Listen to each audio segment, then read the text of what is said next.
Hello, everyone. Welcome to Guiding Serenity. Today, I will be doing part 2 of Feminine Archetypes in Tarot. Today, I will be talking about the Charmer. If that is something you are interested in, please comment, share, and subscribe.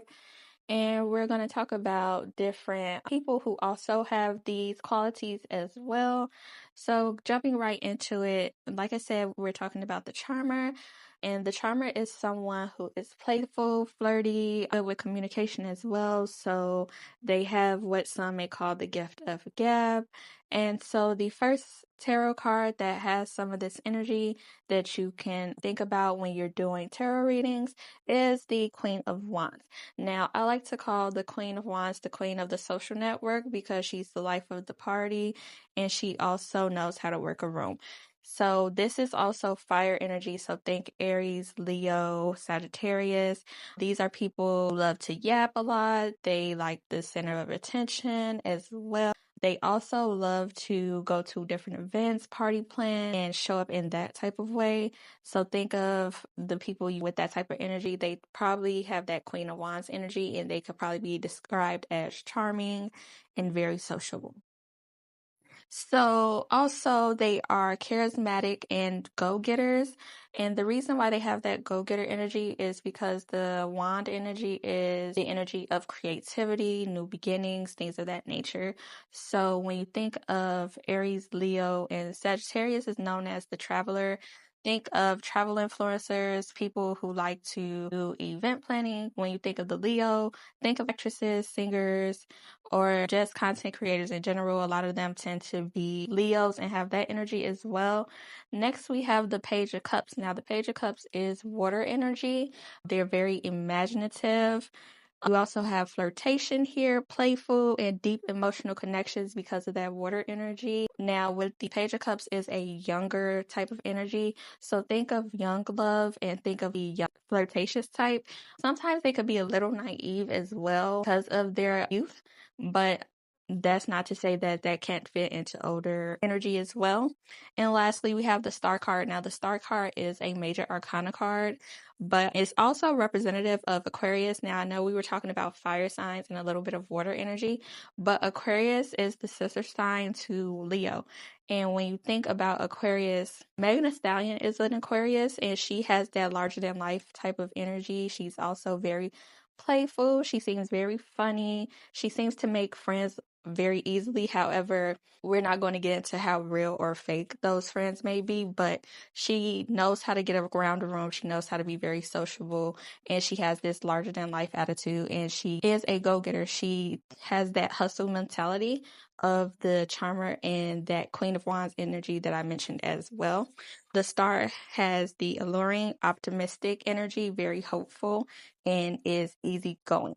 Now, to get into celebrity roles, or when you think of movies that may have this energy, one of my favorite movies is Pretty Woman with Julia Roberts.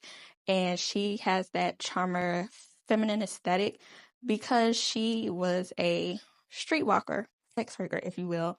And in this movie, she was charming enough to reel the male lead and her castmate in, who was a big hotshot lawyer who basically took her off the streets of Hollywood and eventually turned her into a wife. Now, she has all three of these qualities, and the reason why I say she has all three of these is because she was a little young, so going back to the Page of Cups energy with that naivete, but smarter than her friend. If you've seen the movie, you know what I'm talking about.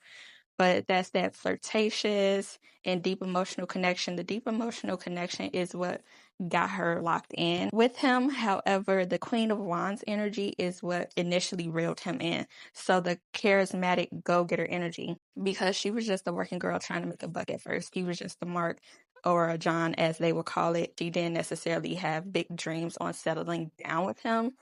But then going into the Star energy with the easygoing and optimism as well is what also brought her male companion in, because he was very closed off emotionally and didn't really talk to anyone. And there was a scene where she joked and she said, "Oh, you just got X amount of dollars worth of therapy between my legs," but they were in the hot tub. They weren't making out or getting groovy.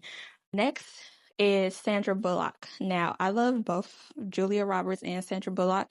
If you ever seen the movie Speed, she was in there with Keanu Reeves, and she eventually became his love interest. Spoiler alert.